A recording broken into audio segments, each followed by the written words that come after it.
నమస్కారం ఘంటారావానికి స్వాగతం. ముందుగా ప్రధానాంశాలు.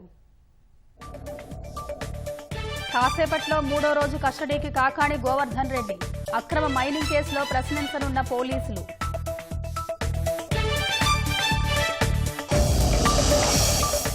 శ్రీశైలం డ్యాం వద్ద అంచనాల కంటే ఎక్కువ నష్టం. తక్షణ మరమ్మతులతోనే ప్రాజెక్టు పదిలమన్న నిపుణులు.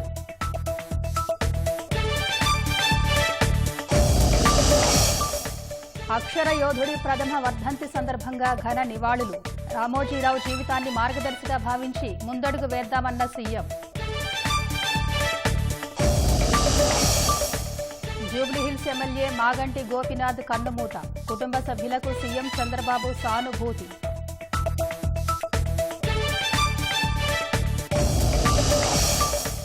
మణిపూర్లో మళ్లీ రగులుతున్న నిరసనలు. 5 రోజులు ఇంటర్నెట్ సేవలు నిలిపివేసిన ప్రభుత్వం.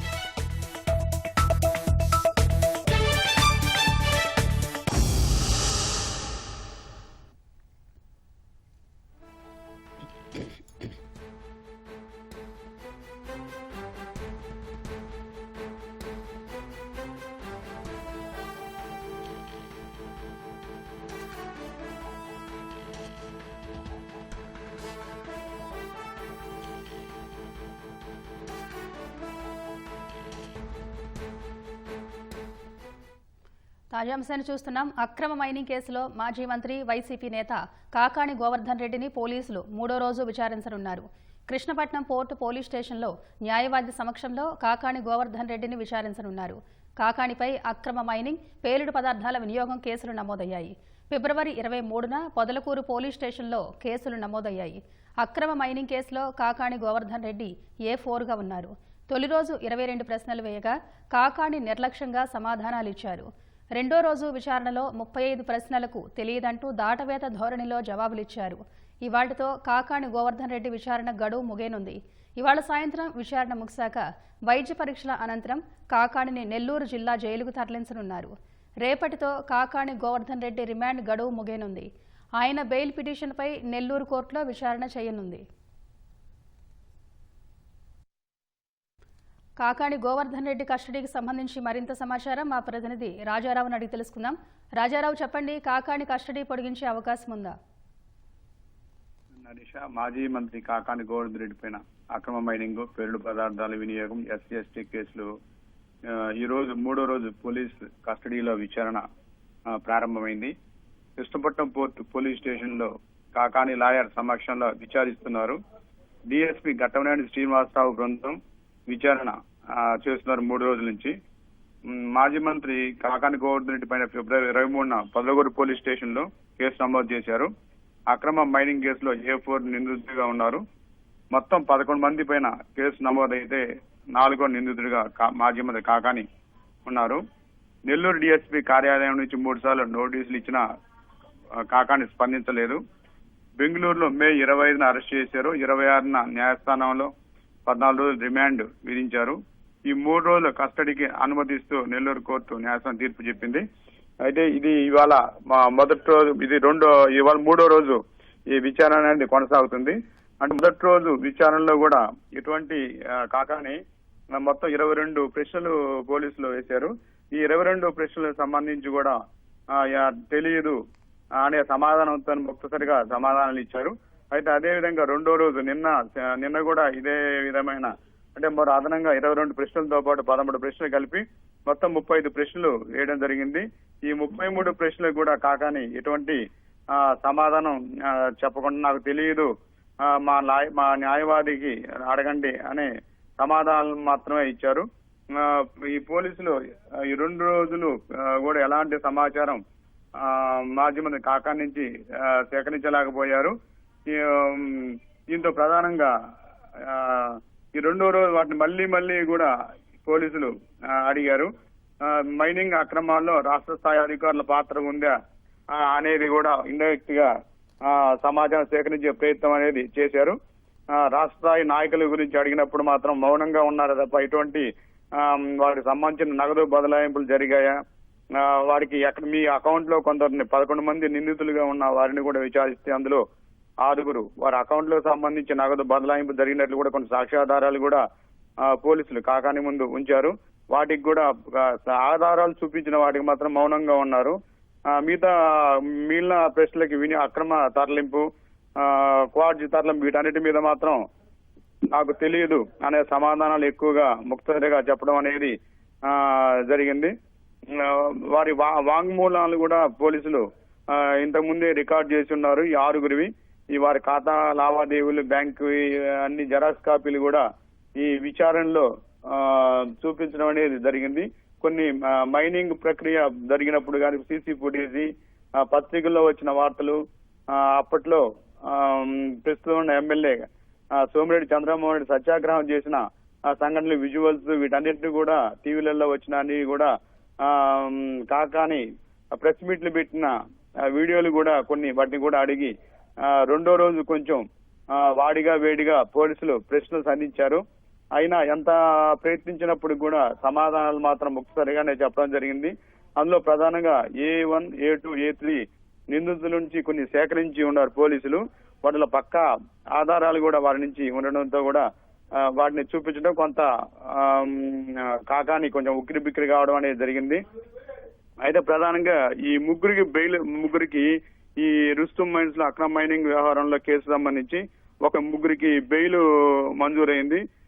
ఇందులో ప్రధానంగా వీరు ఆ ముగ్గురికి హైకోర్టు బెయిల్ మంజూరు చేశారు. A1, A2, A3, A5 bail ఉండగా అరెస్ట్ అయిన రిమాండ్ లో ఉన్న A6 అరవింద్ రెడ్డి, A7 కరుణాకర్ రెడ్డితో పాటు మస్తాను, ఈ ముగ్గురికి నిన్న 2 రోజుల క్రితం వారికి బెయిల్ రావడం జరిగింది. వారు కారాగారం నుంచి వారిని బయటికి పంపించారు. అయితే ఈ రోజుతో ఈ 3వ రోజు విచారణ 5 గంటలకి ముగుస్తుంది. 5 గంటల తర్వాత తిరిగి వైద్య పరీక్షలు నిర్వహించి జిల్లా కేంద్ర కారాగారానికి కాకాన్ని తీసుకొని వస్తారు. అదేవిధంగా రేపటికి 9వ తేదీ రిమాండ్ గడువు ముగుస్తుంది, 14 రోజుల గడువు. రేపు నెల్లూరు కోర్టులో ఈ కేసు మరలా బెయిల్ కూడా కాకాని న్యాయవాది బెయిల్ కూడా దరఖాస్తు చేస్తున్నారు. ఈ బెయిల్ విచారణ కూడా రేపు ఉంటుంది. అదేవిధంగా రిమాండ్ పొడిగింపు కూడా రేపే ఉంటుంది అన్నాడు. ధన్యవాదాలు రాజారావు.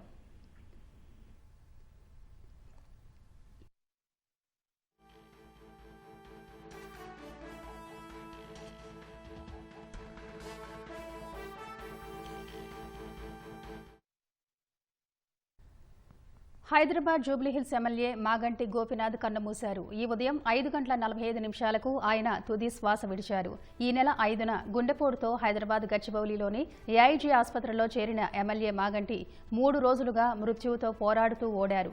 జూబ్లీహిల్స్ నియోజకవర్గం నుంచి 3 సార్లు ఎమ్మెల్యేగా ప్రాతినిధ్యం వహించారు. టీడీపీ నుంచి 1 సారి, బీఆర్ఎస్ నుంచి 2 సార్లు ఎమ్మెల్యేగా గెలుపొందారు. హైదరాబాద్ హైదర్గూడలో ఆయన జన్మించారు. మాగంటికి భార్య, కుమారుడు, కుమార్తె ఉన్నారు.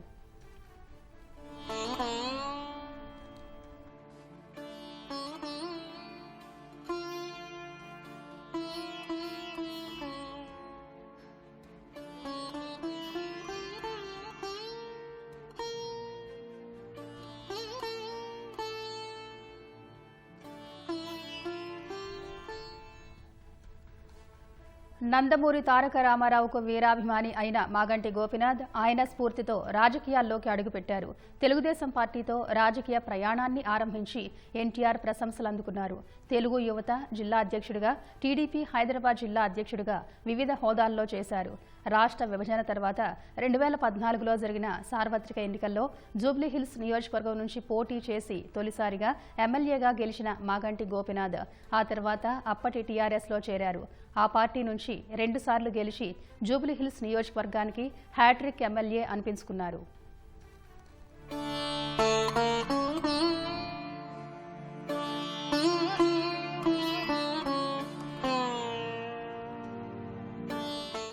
హైదరాబాద్లోని హైదర్గూడలో జన్మించిన గోపీనాథ్ ఉస్మానియా విశ్వవిద్యాలయంలో BA చదివారు. ఆ తర్వాత రాజకీయాలపై ఆసక్తి చూపారు. అప్పుడే ఎన్టీఆర్ తెలుగుదేశం పార్టీని స్థాపించడంతో యువత పెద్ద ఎత్తున ఆ పార్టీ వైపు ఆకర్షితులయ్యారు. ఎన్టీఆర్ పై వీరాభిమానంతో తెలుగుదేశం పార్టీలో చేరిన మాగంటి అంచెలంచెలుగా ఎదుగుతూ జూబ్లీహిల్స్ నియోజకవర్గానికి 3 సార్లు ఎమ్మెల్యేగా ప్రాతినిధ్యం వహించారు. 1982లో తెలుగుదేశం పార్టీతో రాజకీయాల్లో అడుగుపెట్టి కొద్ది కాలంలోనే అధినేత అభిమానాన్ని పొందారు. 1985లో ఎన్టీఆర్ స్వయంగా మాగంటిని తెలుగు యువత రాష్ట్ర అధ్యక్షుడిగా ప్రకటించారు. 1992 వరకు ఆ పదవిలో ఉన్న ఆయన 1988లో ఏడాది పాటు వినియోగదారుల ఫోరం అధ్యక్షుడిగా, హుడా డైరెక్టర్గా పనిచేశారు. టీడీపీ హైదరాబాద్ జిల్లా అధ్యక్షుడిగా వివిధ హోదాల్లోనూ పనిచేశారు. 2014లో జరిగిన సార్వత్రిక ఎన్నికల్లో జూబ్లీహిల్స్ నియోజకవర్గం నుంచి తెలుగుదేశం ఎమ్మెల్యేగా తొలిసారి గెలుపొందారు. ఎంఐఎం అభ్యర్థి నవీన్ యాదవ్ పై 9,000 ఓట్ల మెజార్టీతో విజయం సాధించారు. ఆ తర్వాత టీఆర్ఎస్ లో చేరిన గోపీనాథ్ 2018లో మరోసారి ఎమ్మెల్యేగా పోటీ చేసి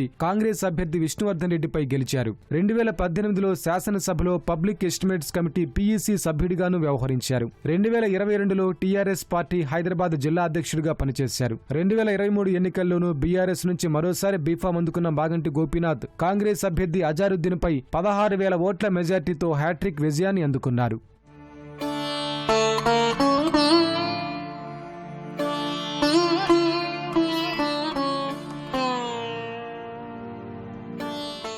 కొంతకాలం నుంచి అనారోగ్య సమస్యలతో బాధపడుతున్న మాగంటి గోపీనాథ్ చికిత్స తీసుకుంటూనే ప్రజాసేవలో నిమగ్నమయ్యేవారు. ఈ క్రమంలో ఆరోగ్యం మరింత క్షీణించడంతో గుండె, కిడ్నీ సంబంధిత సమస్యలు ఎక్కువయ్యాయి. ఈ మేరకు కుటుంబ సభ్యులు మాగంటిని ఆసుపత్రిలో చేర్చగా చికిత్స పొందుతూ గోపీనాథ్ కన్నుమూశారు.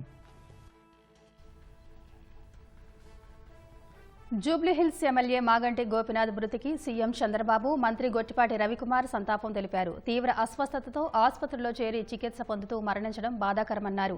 ఆయన ఆత్మకు శాంతి కలగాలని ప్రార్థించారు. గోపీనాథ్ రాజకీయ ప్రయాణం తెలుగుదేశం పార్టీతో ప్రారంభమైందని సీఎం చంద్రబాబు అన్నారు. ఉమ్మడి రాష్ట్రంలో తెలుగు యువత ప్రధాన కార్యదర్శిగా, హైదరాబాద్ అర్బన్ అధ్యక్షుడిగా చేశాడన్నారు. 2014లో టీడీపీ తరఫున జూబ్లీహిల్స్ ఎమ్మెల్యేగా గెలిచిన గోపీనాథ్ 3 సార్లు ఎమ్మెల్యేగా గెలిచారన్నారు. గోపీనాథ్ కుటుంబ సభ్యులకు తన ప్రగాఢ సానుభూతి తెలిపారు. ఈనాడు గ్రూప్ సంస్థల అధినేత రామోజీరావు తొలి వర్ధంతి పురస్కరించుకుని తెలుగు రాష్ట్రాల్లోని ఈనాడు యూనిట్లలో ఆయన చిత్రపటానికి పూలమాలలు వేసి ఉద్యోగులు నివాళులర్పించారు. రామోజీరావు చేసిన సేవలను గుర్తు చేసుకున్నారు. రక్తదాన శిబిరాల్లో పాల్గొని ఉద్యోగులు రక్తదానం చేశారు. రామోజీ గ్రూప్ సంస్థల వ్యవస్థాపకులు దివంగత రామోజీరావు ప్రథమ వర్ధంతి పురస్కరించుకుని సంస్థ ఉద్యోగులు, సిబ్బంది రక్తదానం చేశారు. రెడ్ క్రాస్ సొసైటీ సహకారంతో రామోజీ ఫిల్మ్ సిటీలో నిర్వహించిన ఈ కార్యక్రమాన్ని రామోజీ గ్రూప్ సంస్థల CMD కిరణ్ ప్రారంభించగా ఫిల్మ్ సిటీ MD విజయేశ్వరి సందర్శించారు. సేవలందించిన రెడ్ క్రాస్ సొసైటీ వైద్యులు, సిబ్బందికి కృతజ్ఞతలు తెలిపారు. రక్తదానం చేసిన ఉద్యోగులకు ఆరోగ్యపరంగా తీసుకోవాల్సిన జాగ్రత్తలు సూచించారు. ఈ కార్యక్రమాన్ని రామోజీ గ్రూప్ సంస్థల మానవ వనరుల విభాగాధిపతి డాక్టర్ గోపాలరావు పర్యవేక్షించారు.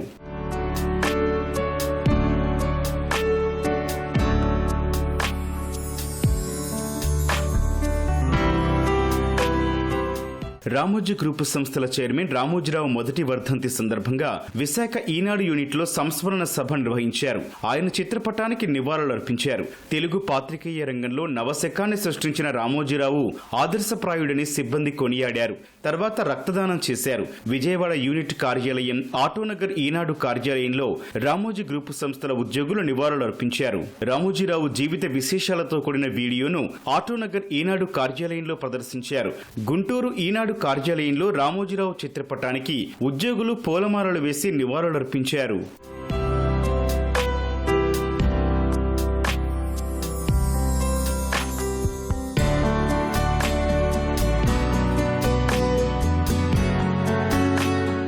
ఒంగోలు ఈనాడు యూనిట్ కార్యాలయంలో ఉద్యోగులు రామోజీ చిత్రపటానికి నివాళులర్పించారు. రామోజీరావు చేసిన సేవలను గుర్తు చేసుకున్నారు. నెల్లూరు ఈనాడు యూనిట్ లో రామోజీరావు చిత్రపటానికి నివాళులర్పించిన ఉద్యోగులు రెడ్ క్రాస్ ఏర్పాటు చేసిన రక్తదాన శిబిరంలో రక్తదానం చేశారు. కడప ఈనాడు యూనిట్ కార్యాలయంలో రామోజీ చిత్రపటానికి పూలమాలలు వేసిన ఉద్యోగులు నివాళులర్పించారు. తర్వాత రక్తదానం చేశారు. అనంతపురం ఈనాడు యూనిట్ లో రక్తదాన శిబిరం ఏర్పాటు చేశారు.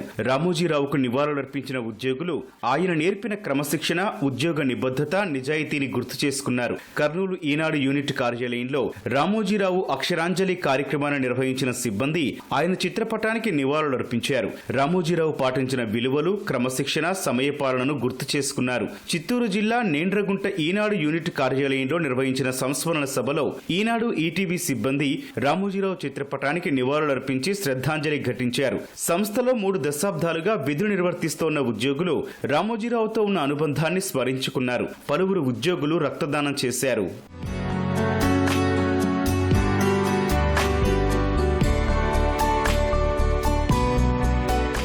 రాజమహేంద్రవరం ఈనాడు యూనిట్ ఆఫీసులో రామోజీరావు చిత్రపటానికి పూలమాలలు వేసి ఉద్యోగులు నివాళులర్పించారు. రక్తదానం చేసిన సిబ్బందికి యూనిట్ మేనేజర్ శ్రీనివాస సుబ్రహ్మణ్యం ధృవపత్రాలు ప్రదానం చేశారు. శ్రీకాకుళం ఈనాడు యూనిట్ ఆఫీసులో ఆయన చిత్రపటానికి ఉద్యోగులు నివాళులర్పించారు. రాగోలు జెమ్స్ ఆసుపత్రి ఆధ్వర్యంలో నిర్వహించిన మెగా వైద్య శిబిరంలో ఈనాడు ఈటీవీ ఉద్యోగులకు వైద్య పరీక్షలు నిర్వహించారు. రెడ్ క్రాస్ ఆధ్వర్యంలో రక్తదాన శిబిరం ఏర్పాటు చేశారు.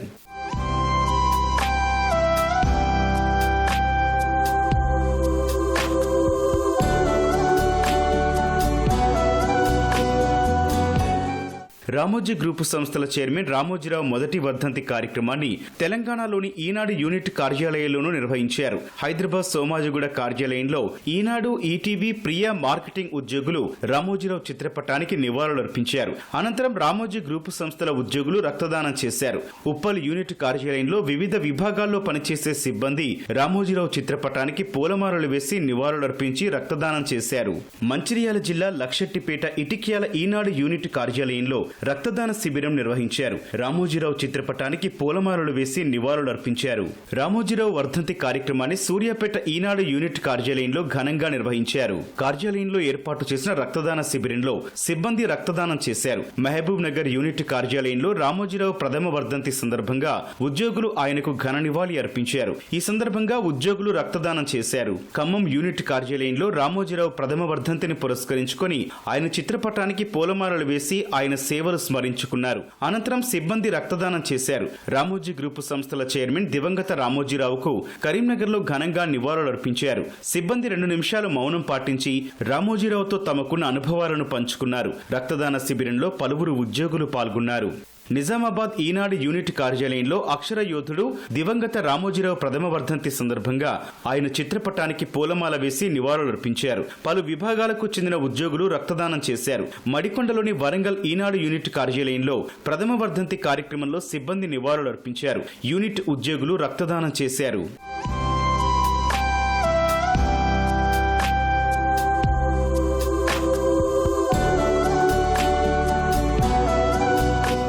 తమిళనాడులోని చెన్నై, ఈరోడ్, కరూర్, సేలం, తిరుపూర్, కోయంబత్తూరులోని మార్గదర్శి కార్యాలయాల్లోనూ రామోజీరావు వర్ధంతి కార్యక్రమాలు నిర్వహించారు.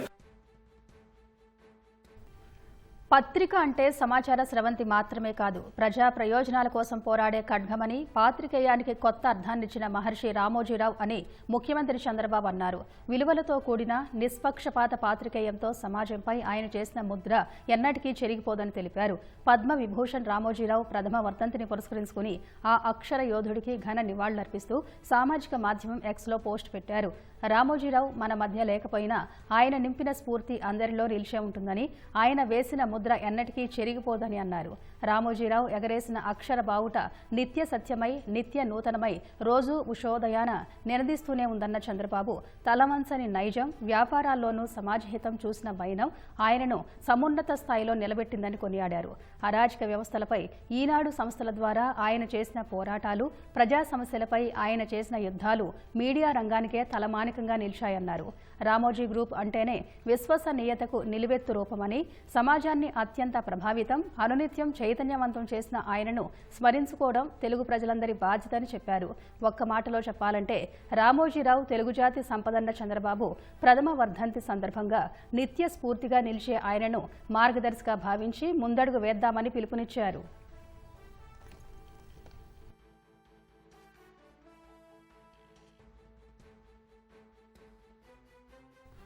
పద్మ విభూషణ్ గ్రహీత ఈనాడు గ్రూప్ సంస్థల చైర్మన్ రామోజీరావు ప్రథమ వర్ధంతి సందర్భంగా మంత్రి నారా లోకేష్ నివాళులర్పించారు. సామాన్య రైతు కుటుంబంలో జన్మించిన రామోజీరావు అడుగుపెట్టిన ప్రతి రంగంలోనూ చెరగని ముద్ర వేశారని లోకేష్ గుర్తు చేశారు. ఈనాడు ద్వారా పత్రికా రంగంలో నూతన వరవడి సృష్టించారన్నారు. అవినీతిపై అక్షర యుద్ధం సాగించారని, నియంతృత్వ పోకడలపై అలుపెరగని పోరాటం చేశారని కొనియాడారు. తన చివరి శ్వాస వరకు ప్రజా శ్రేయస్సు కోసం పరితపించిన వ్యక్తి రామోజీరావు అన్నారు. బహుముఖ ప్రజ్ఞాశాలిగా రామోజీరావు తెలుగు ప్రజల గుండెల్లో చిరస్థాయిగా నిలిచిపోయారని వ్యాఖ్యానించారు. ఆయన జీవితం ప్రతి ఒక్కరికి స్ఫూర్తిదాయకమని లోకేష్ అన్నారు.